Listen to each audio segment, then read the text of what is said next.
जो ज्यादातर synthetic material use होते हैं अपनी हमारे डेली लाइफ में, उनमें से जैसे नायलॉन हो गया, पॉलीस्टर हो गया, सबसे ज्यादा फेमस है। जैसे टायर में नायलॉन्स होते हैं ना, किसी ने साइकिल में यस देखा सर। हो नायलॉन टायर्स डलवाए होंगे तो पता होगा, नायलॉन्स होते हैं उसमें, ठीक है। टायर्स जो होते हैं वो नायलॉन के जनरली बने होते हैं। पॉलिस्टर जो हमारा कपड़ा होता है, जो भी हम स्पोर्ट वेयर यूज करते हैं वो पॉलिस्टर से बना हुआ होता है। बेटा please mute your mic please यार। Okay, I am just muting you, okay बेटा, सॉरी फॉर दैट। पूरी क्लास म्यूट होके चलेगी। सो अगर कोई दिक्कत हो बताना, मैं अनम्यूट कर दूंगा, लेकिन लास्ट में इन द क्लास। तो हम बात करते हैं सबसे पहले कुछ मटेरियल्स के बारे में जो कि सेमी सिंथेटिक के अकॉर्डिंग चलते हैं, ठीक है। चलो एक बात हम पहले लिखते हैं, सिंथेटिक क्लॉथिंग मटेरियल के बारे में बात करते हैं, और सिंथेटिक क्लॉथिंग मटेरियल में कुछ मटेरियल्स हैं जिनकी बात करेंगे।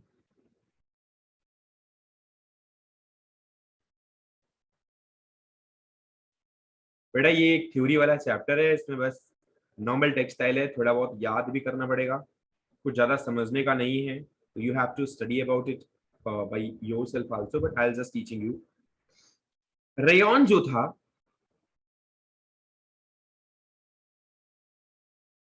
आप अगर अपनी बुकलेट को ओपन करो प्लीज, बुकलेट ओपन करो अपनी सारी के सारे, page number 28 in your booklet. In that, it is an explanation about the rayon. So rayon is the first man-made semi-synthetic fiber. It is composed of regenerated cellulose. Regenerated cellulose मतलब cellulose जो होते हैं, यानी कि जो cotton के जो units होती हैं, जो कॉटन होता है ना, कॉटन आपका, वो कॉटन सेलुलोज से मिलके बना हुआ होता है। तो जब रीजनरेटेड सेलुलोज को यूज करते हैं, rayon is the first made fibre, it is composed of regenerated cellulose, A component of green plant, एक हरे पौधे का एक कंपोनेंट है सेलुलोज, उससे ये रीजनरेट करके बनाया जाता है। It can imitate the feel and the texture of silk, wool, cotton and linen. ये क्या करता है, ये फील या कंफर्ट को ये थोड़ा अच्छा बनाता है, चाहे वो सिल्क हो, चाहे वूल हो, चाहे कॉटन हो या लिनन हो। Rayon was first made in USA and later on it's method of preparation was modified in the Europe. पहले ये यूएसए में बनाया गया और उसके बाद इसको थोड़ा बहुत प्रिपरेशन करके यूरोप में भी बनाया गया था। मेथड में जब प्रिपरेशन जब हो गया तो मेथड ऑफ प्रिपरेशन को मॉडिफाई करा गया था, ठीक है। The process of making it in Europe was known as a viscose process. The rayon thus obtained is known as the viscose in the Europe. देखो विस्कोस और रेयन अलग अलग चीजें नहीं है, वो सिंपल ही है, सिमिलरली एक ही चीज है। लेकिन जो विस्कोस है उसको जब यूरोप में बनाया गया, उसको दूसरे प्रोसेस से मॉडिफाई किया गया। सबसे पहले क्या किया गया, यूएस के अंदर बनाया गया और उसको बोला रेयन, रेयन उसको बोला रेयन। जब इसको मॉडिफाई किया, जब मॉडिफाई किया और इसको किया यूरोप में, तो इसको क्या बोला, विस्कोस, ठीक है। फिर क्या बोला, विस्कोस। तो विस्कोस रेयन का ही एक फॉर्मेट है, राइट। विस्कोस क्या है, रेयन का ही एक फॉर्मेट है, और विस्कोस प्रोसेस बोलते हैं इस वाले मॉडिफाइड प्रोसेस को, ओके। मॉडिफाइड प्रोसेस को बोलते हैं विस्कोस प्रोसेस, और विस्कोस भी यान का ही एक मॉडिफाइड या रेयन का ही एक मॉडिफाइड वर्जन है। आई डोंट थिंक यहां तक किसी को कोई दिक्कत होगी।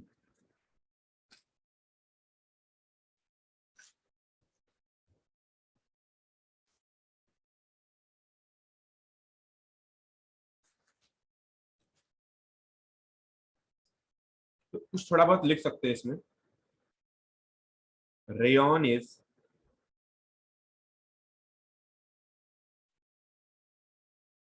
firstly made in USA,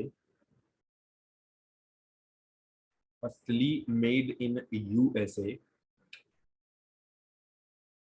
firstly made in it is a form of, yeah, it is composed of, it is a composition of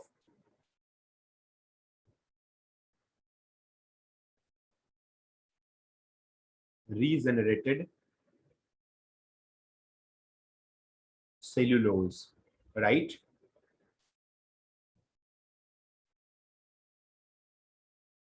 Regenerated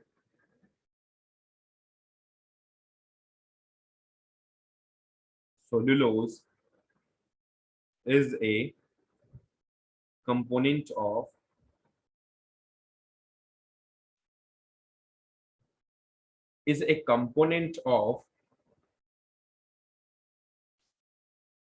a green plant.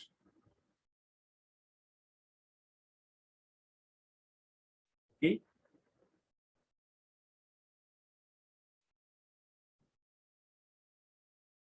the process of formation of viscose was modified.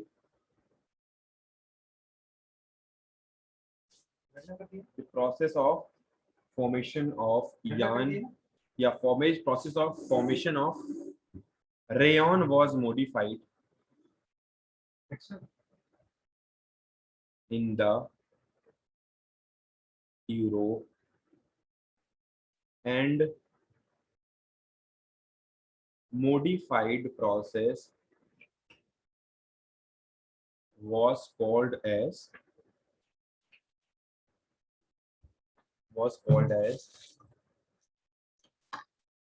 modified process was called as viscose process. Modified process was called as viscose process, right? So yarn obtained, so name of a rayon was changed to viscose in Europe. Name of rayon was changed to viscose in the Europe. जब Europe में इसको modify करके बनाया गया, या modified process जब use हुआ, तो उसको क्या बोलने लग गए? Viscose process. और जो ये वाला फाइबर था, इस वाले फाइबर को एक विस्कोस फाइबर बोलने लग गए, ठीक है? और इसको यूज कहां पे करते हैं? जैसे silk, cotton, wool and all की फीलिंग्स को बढ़ाने के लिए, उसके टच को बढ़ाने के लिए, और उसकी कंफर्टेबल प्रॉपर्टी को बढ़ाने के लिए, ठीक है, उसके कंफर्ट को बढ़ाने के लिए इसका यूज किया जाने लगा, राइट? ये जो विस्कोस है अपना, विस्कोस, क्योंकि ये कॉटन का ही एक रूप है, कॉटन का ही एक रिजेनरेटेड फॉर्म है, इसका मतलब है कि कॉटन में कुछ प्रॉब्लम्स रही होंगी जिसकी वजह से इसको बनाने की जरूरत पड़ी होगी। क्योंकि मैंने बोल दिया कि ऑलरेडी कॉटन जो आपका है वो सेल्यूलोज का एक फॉर्म है, और जो आपका विस्कोस है वो कॉटन का ही एक रिजेनरेटेड फॉर्म है। इसका मतलब ये होता है कि कॉटन में कोई ना कोई कमी रही होगी, तभी इसको मॉडिफाई करके बनाया गया होगा। क्योंकि आज हम ऐसी स्टेज पे पहुंच चुके हैं जहां हम साइंथेटिक फाइबर की बात कर रहे हैं। कुछ दिन पहले जब हमने प्लांट फाइबर, या कुछ और टाइम के पहले क्लास 6 में जब हमने एनिमल फाइबर या प्लांट फाइबर के बारे में बात की थी, तो उस वक्त हमें पता था कि जो भी हमें फाइबर मिल रहा है वो एक नॉर्मली एक फाइबर है, वो एक फाइबर बस हमको नेचुरली मिल जा रहा है और उसको हम एज इट इज यूज में ले रहे थे। थोड़ा बहुत उसमें बस रिफाइनिंग एंड ऑल करके या प्रोसेस को थोड़ा मैन्युफैक्चरिंग करके हम उसको यूज कर रहे थे।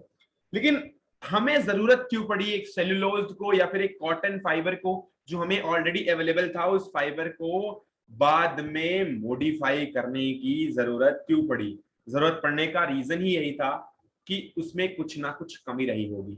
इसीलिए, क्योंकि अब यहां पर कमी बताई गई है वही कि ये फील को, कंफर्ट को, टेक्सचर को, ये सब चीजों को बढ़ाता है, राइट?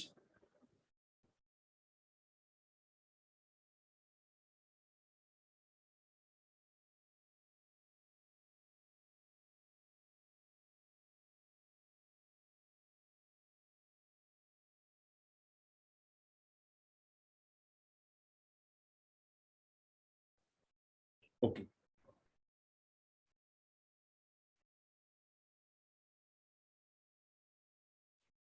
या इट इंक्रीज स्ट्रक्चर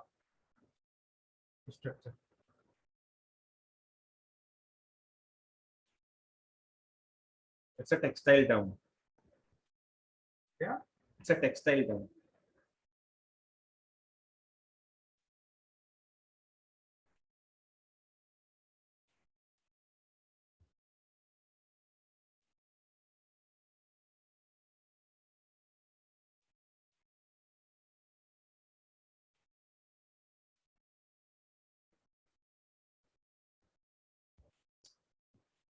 जो हमारे पास नेचुरल फाइबर अवेलेबल थे उनकी अगर हमें बढ़ानी थी थोड़ी सी फील, अगर उनकी हमें बढ़ानी थी थोड़ी सी कंफर्टेबलनेस, तो उसके लिए हमने क्या यूज किया, विस्कोस फाइबर का फॉर्मेशन किया।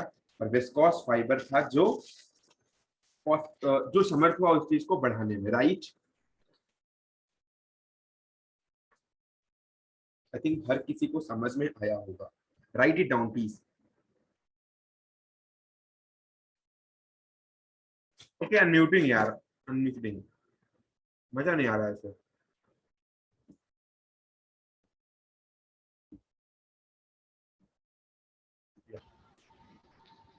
यस सर यस सर, समझ में आया सर। अरे विस्कस फाइबर बढ़ा रहा है ना। Yes sir. हाँ भैया। सर टेक्सचर के बाद आपने ढांचा लिखा है ना। हाँ हाँ अरे विस्कस फाइबर बढ़ा रहा है ना। हाँ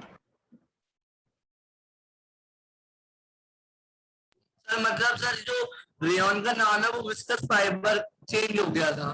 हाँ ओके सर। सर तो हम sir viscose is the modified form of rayon. Yes sir हम विस्कोस भी बोल सकते हैं, रेयन भी बोल सकते हैं। Sir, only in Europe it's called viscose.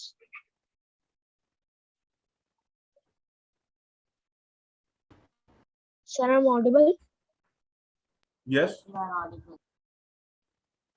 Sir, only in Europe it is called viscose. Yes yes yes. नहीं हम भी जानते हैं, हमारे इंडिया भी इसको जानते हैं विस्कोस के नाम से ही, आज भी जानते हैं, इसके बारे में पढ़ते हैं बहुत सारे जगह पे। ठीक है Sir, then we can say that we can say rayon. लिख लिया सबने ना, कोई दिक्कत तो नहीं है? No, sir. सर लिख लिया। ओके ओके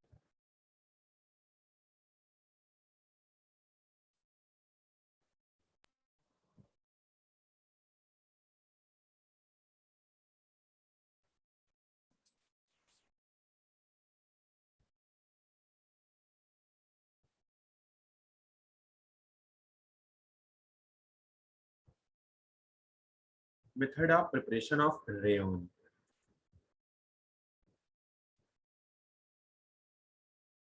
इसको बनाते हैं वुड से, उसी की वुड से जो सेलुलोजिक फॉर्म में एक ग्रीन फाइबर था उसके ही वुड से उसको बनाते हैं। सबसे पहले क्या करते हैं, रॉ मटेरियल लेते हैं, और रॉ मटेरियल क्या होता है, वुड। सर एक बार सर और बताना सर क्या सर। बेटा जो सेलुलोजिक फाइबर होता है उसी से इसको बनाते हैं, वो एक प्लांट फाइबर है, वो वुड जो देता है ना उसी से ही उसको बनाते हैं हम, उस प्लांट फाइबर से ही वो वुड निकलता है, उस वुड को यूज करके बनाते हैं। Excuse me, sir. Yes Sir, आपने टेक्सचर के आगे ढांचा लिखा है। हाँ बेटा, ढांचा इतना हिंदी वर्ड ना, मैंने इसलिए बताया आपको कि मतलब फाइबर का ढांचा या जो भी यान का ढांचा होगा, यान फाइबर तो पता है, यान क्या होता है बेटा, thread. threads sir which are formed from fiber and the process of finding it, weaving spinning. weaving no Spinning sir, spinning sir। Sir spinning. spinning yarn to fabric it is weaving or knitting। तो वही जब हम fibre से जब हम बनाते हैं यान या फिर फाइबर से आज हम जो फैब्रिक बनाते हैं, तो उसका जो फाइबर का यान का जो ढांचा होगा उस ढांचे को चेंज करेगा, मतलब उसके आकार को अच्छा कर देगा और उसको कंफर्टेबल बना देगा अगर मैं विस्कोस का यूज करूंगा, राइट। Okay sir. समझ में आया ना? है तो बेटा ये रटने वाली चीज, लेकिन मैं समझा रहा हूँ, एक बार पढ़ लेना, आ जाएगा समझ में, ठीक है। Okay, sir. Okay sir.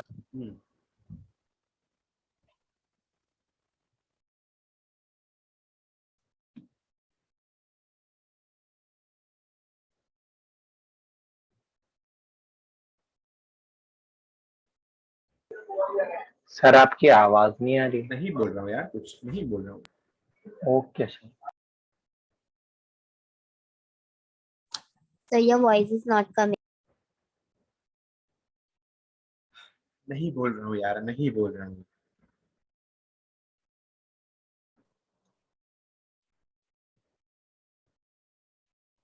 That what have you written after by word of?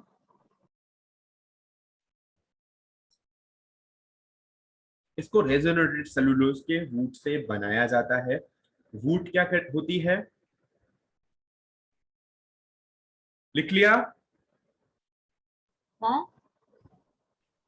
Yes. Sir cellulose क्या होता है बताएंगे एक बार? सेलुलोज एक केमिकल यूनिट है बेटा, जैसे कॉटन है ना, कॉटन वो एक सेलुलोजिक फॉर्मूला। कॉटन का जो फाइबर होता है वो कॉटन फाइबर जो जिन केमिकल फॉर्मूला से या जिस केमिकल फॉर्मूला का एक पार्ट होता है ना उसको बोलते हैं सेलुलोज। ज्यादा बताऊंगा तो यार फिर पूरा फॉर्मूला याद करना पड़ेगा, right? Yes sir.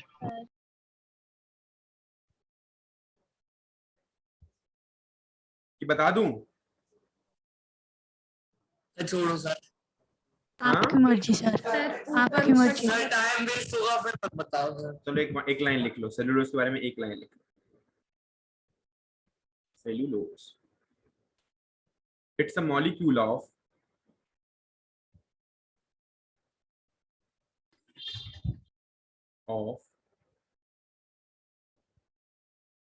hundreds of, it's a molecule of hundreds of,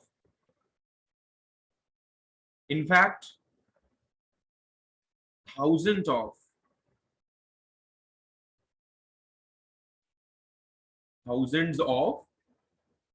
carbon, hydrogen and oxygen molecules.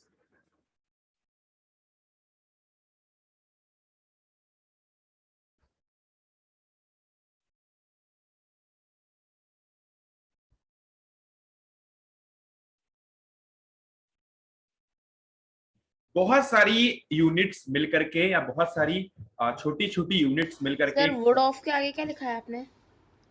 क्या बेटा? वुड ऑफ के आगे क्या लिखा है सर रॉ मटेरियल में? It is made by would of regenerated cellulose. Okay sir. और आपकी आवाज कम आ रही है। सर सही आ रही है, एकदम clear. Yes, sir.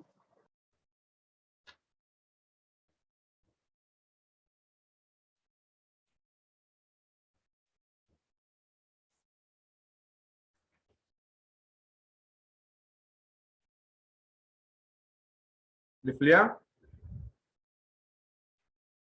Yes sir. Yes sir.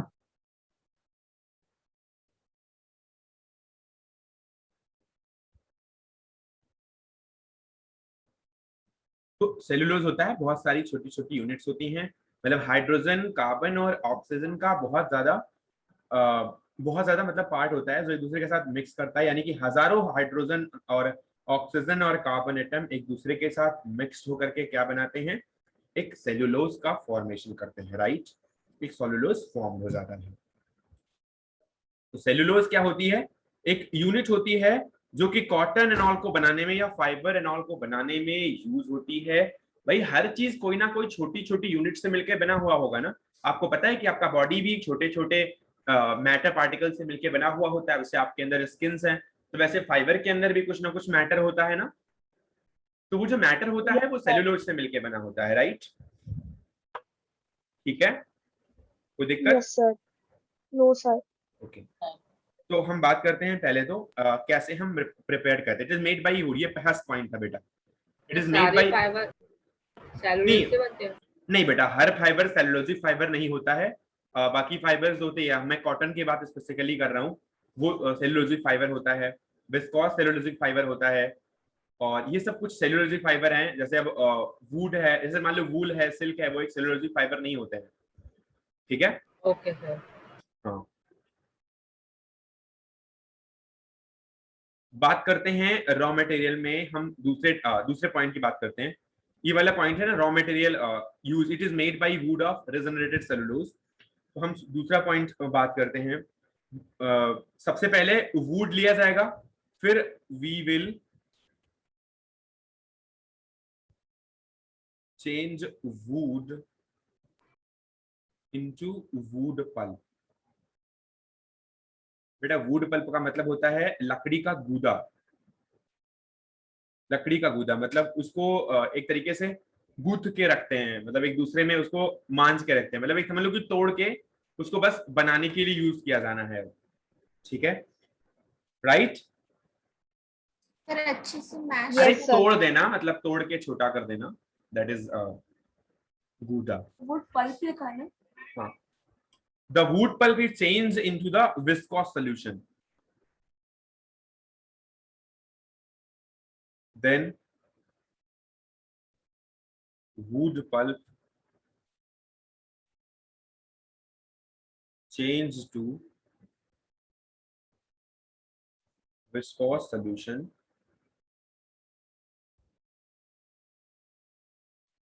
with the help of some chemicals.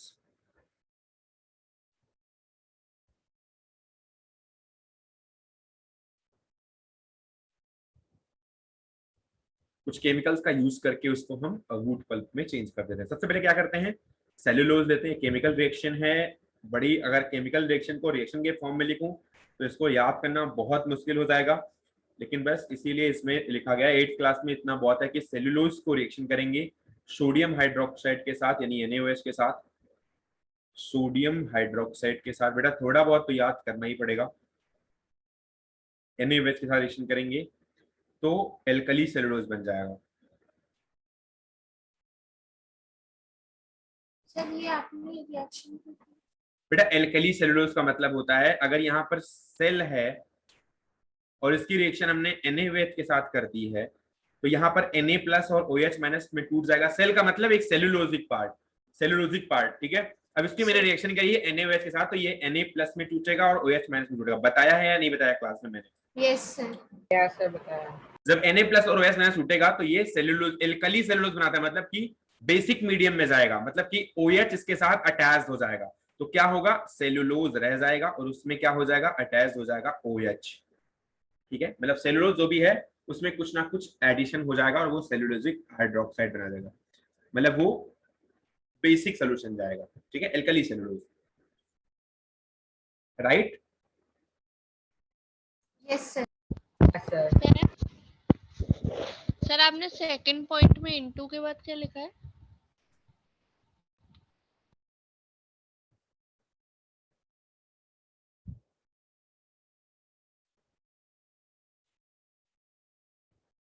Wood pulp लकड़ी का गूदा. Okay sir.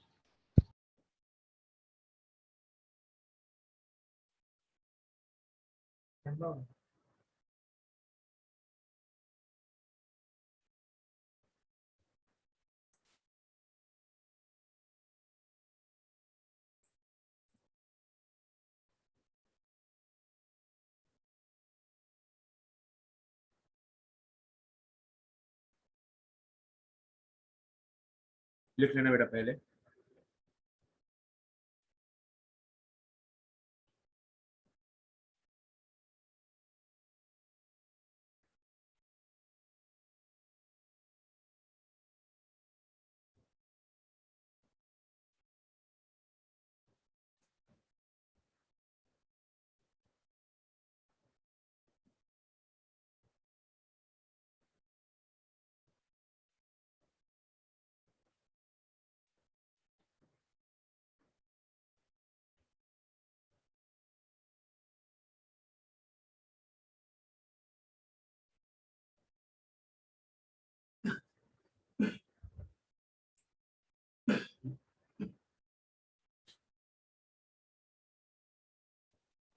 सर ये सस्पेंशन का क्या मतलब है? बता रहा हूँ बेटा, बता रहा हूँ. राइट इट देन बता रहा हूँ.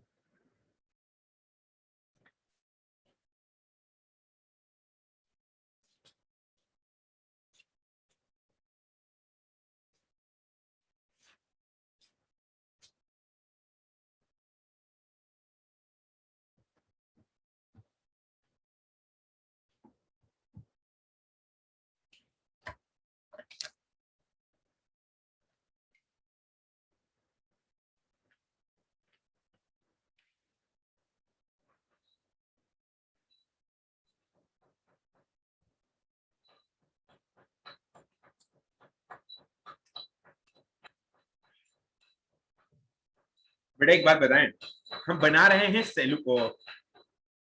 सेलुलोजिक यान यानी कि विस्कोस यान या फिर रेयन यान। तो हमारा कुछ प्रोसेस है, उसको तो थोड़ा बहुत याद करना पड़ेगा, 2-4 रिएक्शन को याद करनी पड़ेगी, लेकिन इसका प्रोसेस नेक्स्ट, अगर आप नेक्स्ट लाइन में देखो, अगर अगले पेज में, तो उसपे सबसे ऊपर एक फिगर बना हुआ है, क्या किसी ने देखा? पेज नंबर 29 में एक फिगर बना हुआ है, प्रोडक्शन ऑफ विस्कोस और रेयन यान। Yes sir. ठीक है, यस सर। तो सबसे पहले क्या करते हैं, पहले तो यही समझ लो क्या क्या हुआ यहाँ पे अभी तक। सबसे पहले सेलुलोज लिया। सेलुलोज मतलब कि एक पार्ट है, सेलुलोजिक पार्ट है, एक प्लांट से मिलता है, और उसको रिएक्शन की सोडियम हाइड्रोक्साइड के साथ, तो एल्कली सेलुलोज बन गया। मतलब कि सेलुलोज की रिएक्शन NaOH के साथ करी तो एक सेल OH, मतलब कि OH आयन जुड़ गया। एल्कली सेलुलोज का मतलब कि एक एल्कली मतलब होता है जो कि अभी डिसॉल्व हो सकता है। एल्कली का मतलब समझते हो क्या होता है? एल्कली सॉल्यूशन जो वाटर में डिसॉल्व हो सके। Yes sir, basic. वाटर में डिसॉल्व, हाँ एल्कलाइन होता है। क्या? एल्कलाइन। वाटर में तो डिसॉल्व एल्कली भी होता है।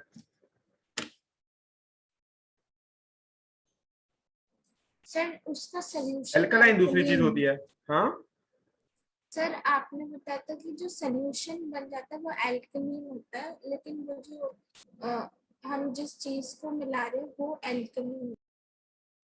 नहीं, वो ठीक है, वो मतलब मेटल जो था ना, मैंने तो एल्कली मेटल के बारे में बताया था कि उसके जो हाइड्रोक्साइड होते हैं वो वाटर में डिसॉल्व हो जाते हैं, मतलब वो बेसिक मीडियम में जाता है लेकिन वो एक वाटर में डिसॉल्व हो जाता है, क्योंकि और एल्कलाइन ने बताया था कि उसके ऑक्साइड्स जो होते हैं वो उसके जो ऑक्साइड्स आते हैं वो एल्कलाइन फॉर्म, मतलब अर्थ में होते हैं, अर्थ में पाए जाते हैं। ऑक्साइड्स जब रिएक्शन करते हैं तो वो ऐसे फॉर्मेशन करते हैं जो कि अर्थ में पाए जाते हैं, इसलिए उनको हम एल्कलाइन अर्थ मेटल बोलते थे। मैंने उसके बारे में अच्छे से पढ़ाया हुआ जब मेटल पढ़ा रहा था तो इस ब्लॉक में। ठीक है, तो एल्कली सेलुलोज का मतलब जो वाटर में डिसॉल्व हो जाए, राइट। तो आगे चल के ये डिसॉल्व हो जाएगा अगर ये सेलुलोज बन चुका है। तो अगर इसकी रिएक्शन फिर से, और इसकी रिएक्शन करिए फिर से कार्बन डाइसल्फाइड यानी कि CH2 के साथ, ये एक ऑर्गेनिक सॉल्वेंट है, जब इसकी रिएक्शन करेंगे तो ये इसमें डिसॉल्व नहीं होगा। अच्छा, मतलब कहने का मतलब ये था कि कोई एक ऐसा सोल्यूशन लेना था जिसके अंदर ये डिसॉल्व ना हो और एक सस्पेंशन क्रिएट कर दे। सस्पेंशन का मतलब होता है कि आपका लिक्विड एज इट इज रहे। जैसे मान लो आपने एक ग्लास वाटर लिया है, इसमें कोई चीज पार्टिकल ऊपर से डाला, अगर ये पार्टिकल जाकर के सीधे नीचे बैठ गया, इसके अंदर डिसॉल्व नहीं हो और जाके नीचे बैठा बॉटम पे, तो इस प्रोसेस को बोलते हैं सस्पेंशन हो चुका है। क्या बोलते हैं? क्या बोलते हैं यार?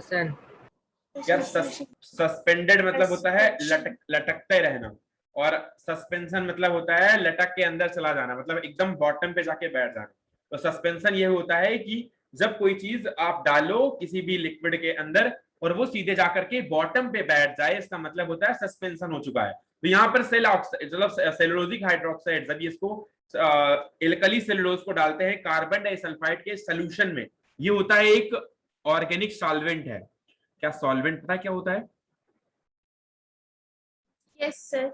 सॉल्वेंट वो होता है जिसके अंदर चीजें डिसॉल्व की जा रही हैं। तो सेल OH को जब हम एक ऑर्गेनिक सॉल्वेंट में डालते हैं तो उसमें डिसॉल्व नहीं होता बल्कि जाके सस्पेंशन हो जाता है, यानी कि वो बॉटम पे जाकर के बैठ जाता है, मतलब सेल OH सीधे बॉटम पे जाकर के बैठ जाता है। और जब इस ऑरेंज कलर का फॉर्मेशन करता है, और जब ऑरेंज कलर सोल्यूशन का रिएक्शन फर्दर Na के साथ करते हैं तो एक विस्कोस सोल्यूशन का फॉर्मेशन होता है। यहां तक कोई दिक्कत है रिएक्शन के अंदर तो मुझे बताओ। No sir. किसी को कोई प्रॉब्लम है? बेटा पहले क्या किया, सोडियम हाइड्रोक्साइड रिएक्शन की, उसको क्या बनाया? एल्कली सॉल्यूशन बनाया। क्यों एल्कली बनाया? क्योंकि वो वाटर में डिसॉल्व हो जबकि वो बाकी ऑर्गेनिक सॉल्वेंट में डिसॉल्व ना हो। अब उसको क्या किया, ऑर्गेनिक सॉल्वेंट मतलब एक कार्बन डाइसल्फाइड का सोल्यूशन है, कार्बन डाइसल्फाइड का सॉल्वेंट है, उस सल्फाइड के सॉल्वेंट में हमने जब सेल OH को डाला तो वो उसमें जाकर के सीधे बॉटम पे नीचे बैठ जाता है, और ऑरेंज कलर सोल्यूशन मतलब कि एक सस्पेंशन उसमें हो जाता है, और एक ऑरेंज कलर सोल्यूशन बनता है। सस्पेंशन होने का मतलब वो नीचे जाकर के सीधे बैठ जाता है, और जब उस ऑरेंज कलर सस्पेंशन को फर्दर NaOH के साथ रिएक्शन करते हैं तो वो एक विस्कोस सॉल्यूशन का फॉर्मेशन करता है, राइट। अब विस्कोस सॉल्यूशन को अभी आप देखो आगे क्या लिखा हुआ है। जब आप इसमें विस्कोस सॉल्यूशन को सेकंड पेज में देखो क्या लिखा हुआ है। सेकंड पेज पे जब अगर आप फिगर को देख रहे हो तो जो फिगर है इसमें राइट वर्ड डायरेक्शन में एक ऊपर जहां पर विस्कोस सॉल्यूशन लिख रहा है वहां पे एक पाइप बनी है, दिखाई पड़ रहा है? Yes sir. उस पाइप से जब हम पास करते हैं तो ये पाइप के अंदर से या फिर उस फिल्टर के अंदर से ये विस्कोस सॉल्यूशन पहले पास करता है। ठीक है, हमें बनाना है यान और हमारे पास है फाइबर का सॉल्यूशन, मतलब रीजनरेटेड सेलुलोजिक फाइबर का सॉल्यूशन है और हमें बनाना है यान, मतलब हम कर क्या रहे हैं, स्पिनिंग। कोई दिक्कत? कोई दिक्कत? No sir. सर भैया फाइबर से यान बनाने के प्रोसेस को स्पिनिंग बोलते हैं, हमने पहले ही बोला था। चाहे कोई सा भी फाइबर से यान बन रहा है हम उसको बोलेंगे स्पिनिंग। अब यहाँ पर भी वही हो रहा है, विस्कोस सॉल्यूशन का एक विस्कोस सॉल्यूशन बना लिया हमने, फाइबर को लिया, उसमें काफी सारे प्रोसेसेस करे, अब हमने उसको यान में कन्वर्ट करने की तैयारी कर ली है। इसीलिए एक नीचे एक स्पिनरेट लगा हुआ है। स्पिनरेट मतलब यहीं पर, स्पिनरेट का मतलब, स्पिनिंग का मतलब होता है process of conversion of fibre to yarn. Spinneret का मतलब होता है वही जगह जहां पर फाइबर से यान में कन्वर्जन हो रहा है। तो वो जो स्पिनरेट लगा हुआ है वहीं पे जब ये आयन, ये जो सोल्यूशन होता है, अगर विस्कोस सॉल्यूशन पहुंचता है तो वहां पर वो एक यान के फॉर्म में कन्वर्ट होने जाता है, मतलब एक पतला फॉर्मेट बनता है और वो फर्दर आगे की तरफ बढ़ता जाता है और उसको आगे एक राइट लेफ्ट डायरेक्शन में एक वाइंडिंग टूल लगा हुआ है। वाइंडिंग का मतलब होता है बांध के रखना, मतलब एक लपेटा बनाना। ये जो आप एक यूज करते हो ना मंजा घर पे, उसमें भी बाइंडिंग होती है। जो आप घर पे मंजा यूज करते हो, नहीं यान की बाइंडिंग अलग चीज है। जो आप घर पे मंजा यूज करते हो या पतंग उड़ाते वक्त उसमें ऐसे ऐसे हुआ रहता है ना, वो एक वाइंडेड यान होता है। वाउंडेड यान या वाइंडेड यान, वाउंड किया होता है, राइट। तो बाइंडिंग का मतलब होता है उसको लपेटना, राइट कि नहीं? कोई दिक्कत? No sir. बेटा मैं फिर से समझाता हूं, अगर किसी को दिक्कत है तो सुनो। सबसे पहले क्या होता है, हम लेते हैं वूड पल्प। वूड पल्प मतलब सबसे पहले लेते हैं वूड्स, मतलब सेलुलोजिक वुड लेते हैं, उसको बनाते हैं वुड पल्प और वुड पल्प को चेंज करते हैं विस्कोस सॉल्यूशन में। तो सबसे पहले सेलुलोज को कैसे करते हैं, अगर इसी रिएक्शन में देखूं तो सेलुलोजिक सॉल्यूशन में सेलुलोज को सीधे रिएक्शन करते हैं NaOH के साथ, ये एल्कली सेलुलोज बनाता है। एल्कली सेलुलोज को क्या करते हैं, अब हम डिसॉल्व करते हैं ऑर्गेनिक सॉल्वेंट के अंदर, तो एक ऑरेंज कलर का सॉल्यूशन बनता है जो कि जिसमें सस्पेंशन हो जाता है। सस्पेंशन का मतलब नीचे जाके सेलुलोजिक हाइड्रोक्साइड बैठ जाता है और वो solution as it is remain रहता है, बस उसका कलर चेंज हो जाता है। अगले में जब इस सस्पेंडेड कलर सॉल्यूशन को या फिर ऑरेंज कलर सॉल्यूशन जिसका सस्पेंशन हो रखा है उसको क्या करते हैं, फर्दर जब बेसिक सॉल्यूशन के साथ यानी कि NaOH के साथ रिएक्शन करते हैं तो एक बेसिक सॉल्यूशन यानी कि विस्कोस सॉल्यूशन फाइंड हो। बेसिक का मतलब होता है क्षारीय होना। बेसिक अब सबको पता होगा बेस क्या होता है, बेसिक सॉल्यूशन मतलब pH की वैल्यू ज्यादा होना, बेसिक सॉल्यूशन बनता है। तो विस्कोस सॉल्यूशन को क्या करते हैं, इसमें पास करते हैं। ये एक प्रोसेस होता है, मैं एक बार इसको ड्रॉ करके भी दिखा देता हूं आपको। यार थोड़ा बहुत तो प्रोसेस पढ़ना ही पड़ेगा अब यार, हर चीज कॉन्सेप्चुअल नहीं हो सकती है।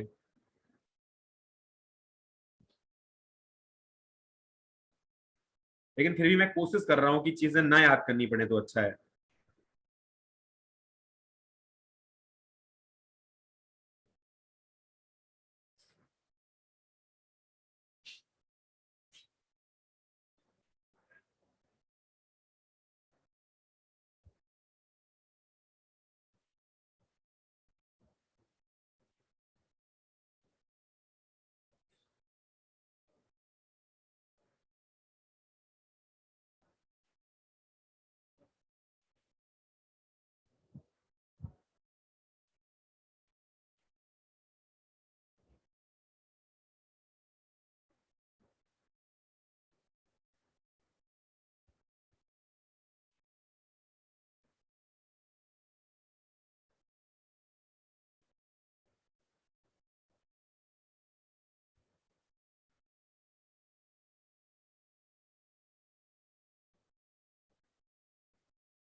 बस आपको यही देखना है यार, अगर इसके पास में अगर आप इसको लिक्विड सॉल्यूशन डाल रहे हो, यहाँ पर स्पिंडरेट है, तो यहाँ पर होल बहुत छोटा है, ठीक है, और इसके अंदर से जब इसको पास करते हैं तो यहीं पर स्पिनिंग प्रोसेस होता है। स्पिनिंग प्रोसेस मतलब फाइबर का सोल्यूशन आता है और ये इसके टेम्परेचर को कम कर देता है मेल्ट करने के बाद, और जो बाहर निकल रहा होता है तो टेम्परेचर कम करता है।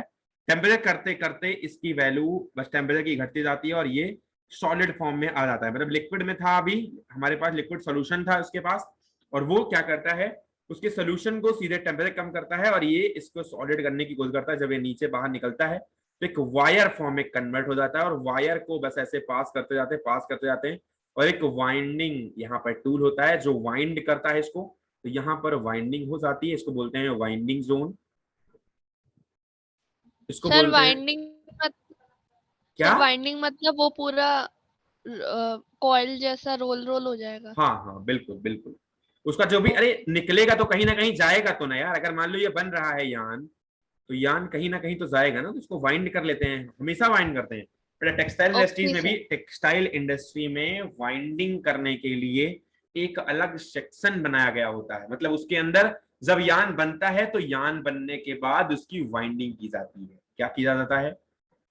वाइंडिंग। ठीक है, तो ये सोल्यूशन को पास करते हैं। सोल्यूशन को पास करने के बाद आपको यहां समझ में आ रहा है ना, जब ये छोटे से होल से पास करेगा और बाहर का टेम्परेचर कम कर देंगे तो ऑब्वियसली वो वायर के फॉर्म में निकलेगा या नहीं निकलेगा?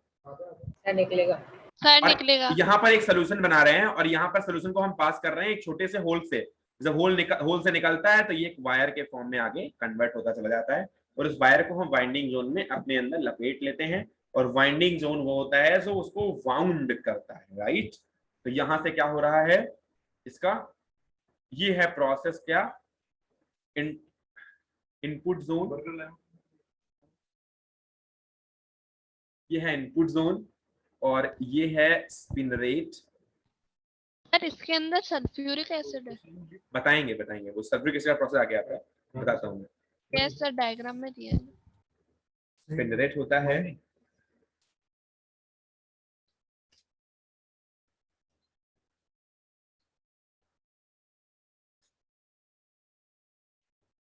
इसको सल्फ्यूरिक एसिड से पास इसलिए करते हैं तो इसके पास जो सेलुलोजिक या फिर जो सेलुलोज के पास जो हाइड्रोक्साइड की क्वालिटी हो वो रिमूव हो जाए।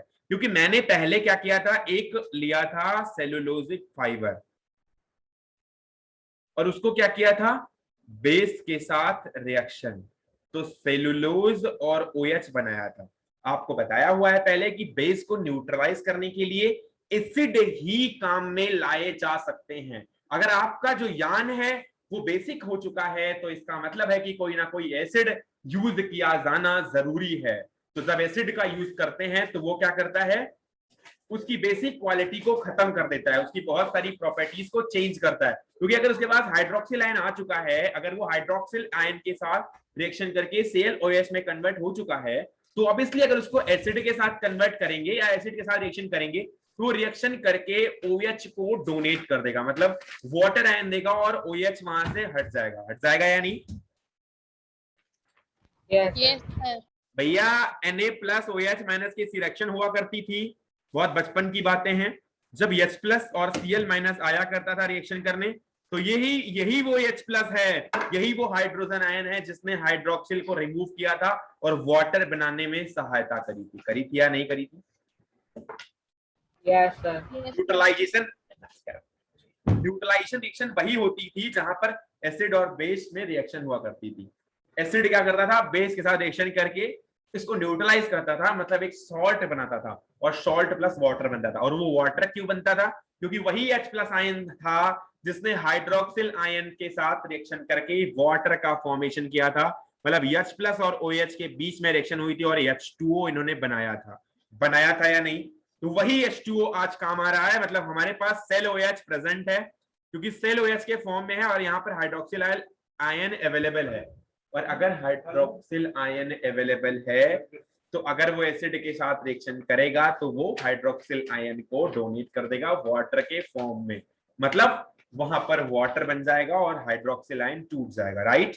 तो हमारे पास प्रॉपर सेलुलोजिक फॉर्म में वो विस्कोस फाइंड हो जाएगा। क्या किसी को कोई दिक्कत रही? सर कोई प्रॉब्लम रही? हाँ ओके यार, बताया तो है सही से यार। और इसके बाद क्या करते हैं, इसको वाइंड कर लेते हैं, ये बाउंड हो जाता है, बाउंड होने के बाद इसको निकाल लेते हैं, अपने प्रोसेस में ले जाते हैं फिर यूज करने के लिए। कोई दिक्कत? No, no, sir. Okay.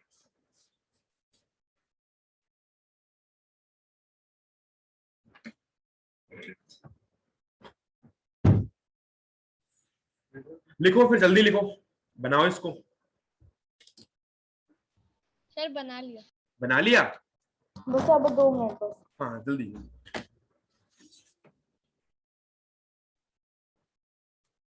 Sir थोड़ा सा नीचे कर दो। यस सर, थोड़ा सा। Okay okay.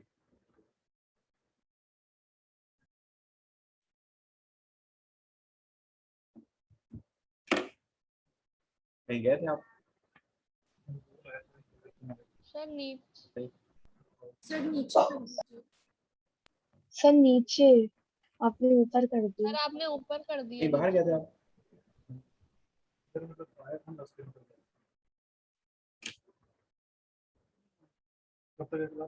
बस 10 मिनट। थोड़ा सा ऊपर। सही है अब? यस सर, हो गया।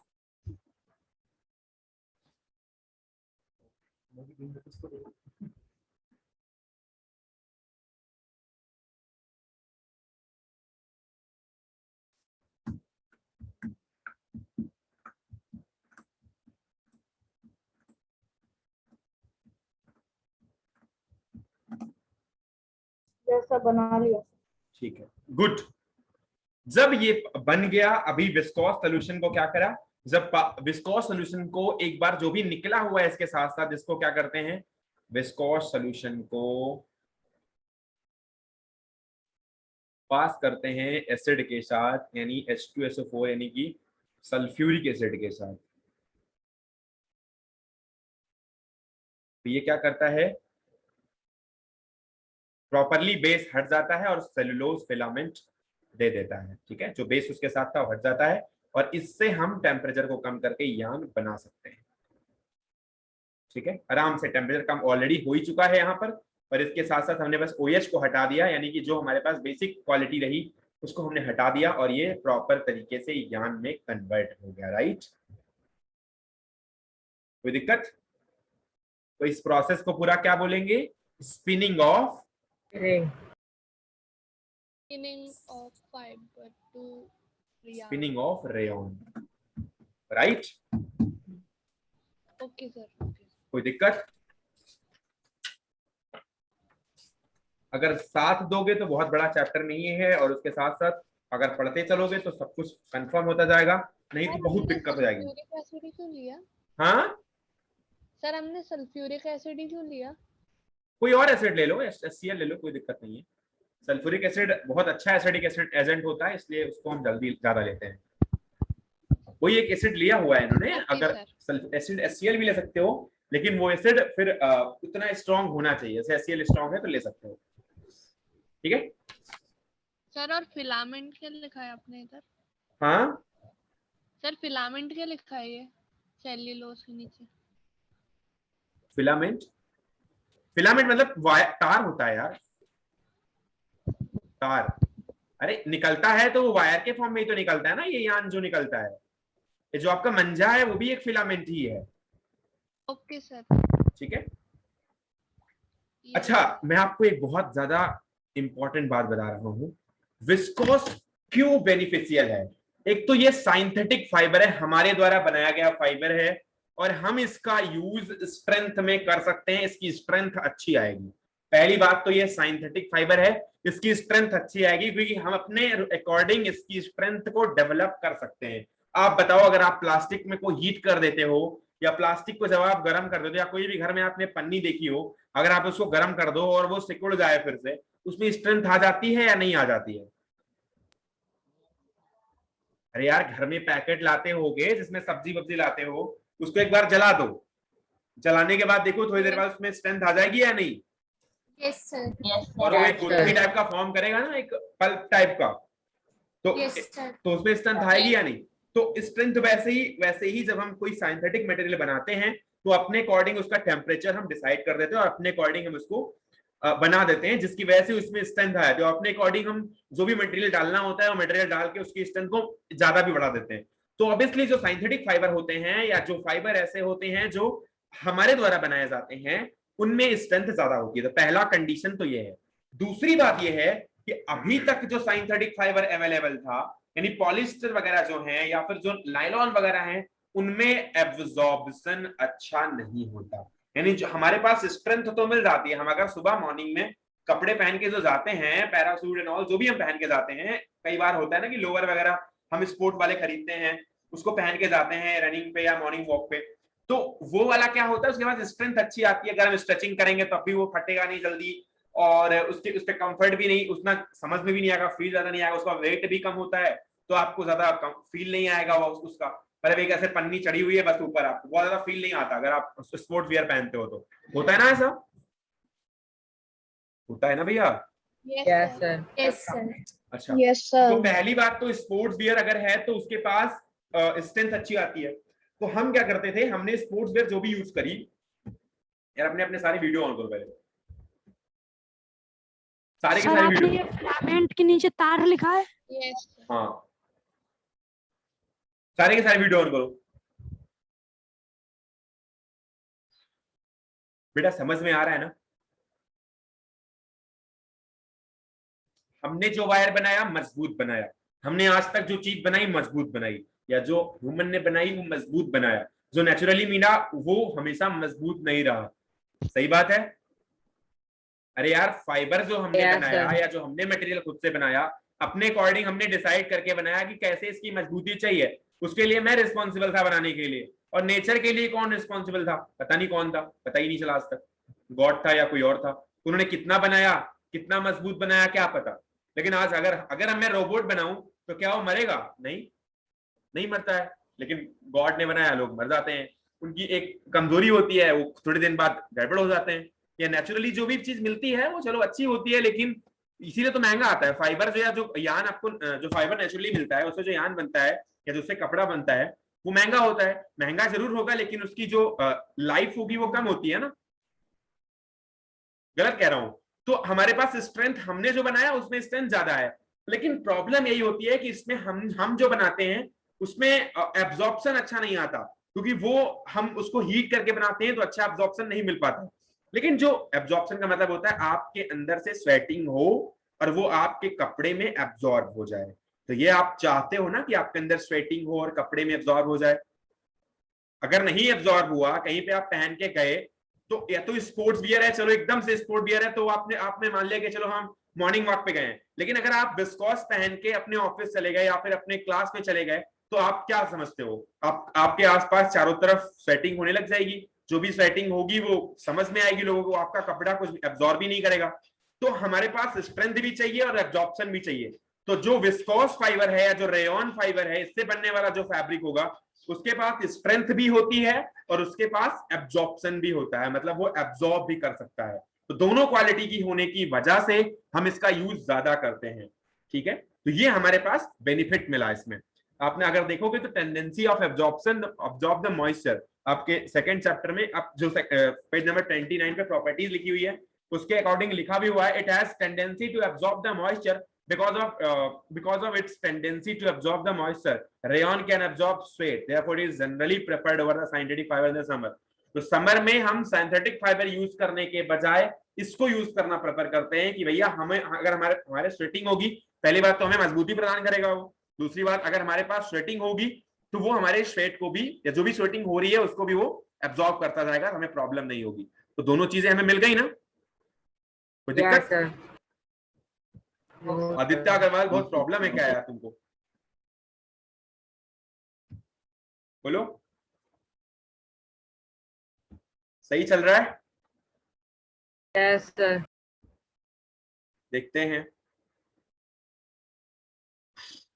ठीक है, फिर अच्छा है, धीरे धीरे करते रहो। और उसके साथ जो भी ये रेयन का चैप्टर है इसको सही से कवर करो। मतलब अगर कोई चीज पढ़ाई गई है उसके बारे में सही से जानना है। इतना बड़ा सिलेबस नहीं है, अगर आप सही से रोज 2 पेजेस भी पढ़ो तो बहुत ज्यादा होता है।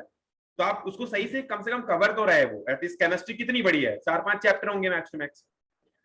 तो उसको अच्छे से आना तो चाहिए ना वो, कम से कम। अब ये चल रहा है, इसमें अब दो चार चीजें आएंगी, फिर बाद में थियरी पार्ट फिर आने लग जाएगा, तो उसको फिर समझाना ही होगा, बार बार समझना पड़ेगा। तो आप इसमें खुद भी जो चीजें रिसर्च कर सकते हो वो भी कर सकते हो, और प्लस जो पढ़ा रहा हूँ वो चीज लिख सकते हो, और प्रॉपर नोट्स बनाओगे तो याद रहेगी ये चीजें। नहीं, अब जैसे एब्जॉर्प्शन है, स्ट्रेंथ है, ये सब धीरे धीरे उड़ता जाएगा दिमाग से, समझ रहे हो?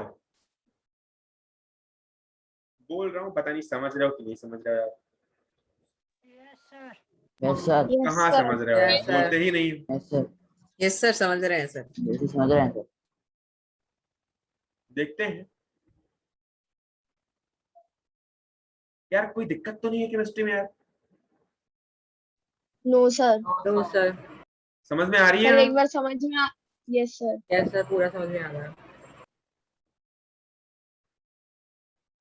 एब्जॉर्प्शन भी होता है, बेनिफिट्स क्या क्या हैं भैया? एब्जॉर्प्शन भी होता है, स्ट्रेंथ भी है, दोनों क्वालिटी मिल रही है, इसीलिए समर में हम इसका यूज कर सकते हैं। प्रेफरेबली इसको हम समर में आसानी से यूज कर सकते हैं, वीकेंड। और हमारे यहाँ जानते हो कि ज्यादातर गर्मी ही पड़ती है, महीने 2 महीने 3 महीने की ठंडी होती है, उसके बाद गर्मी ही है। Yes sir.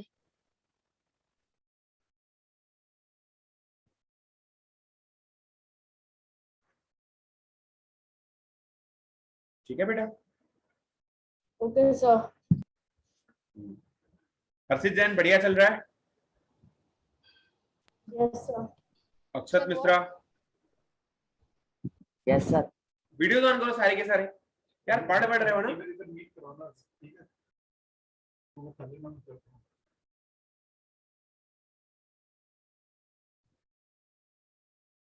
बढ़िया चल रहा है yes sir. Yes sir. Yes sir. सबका?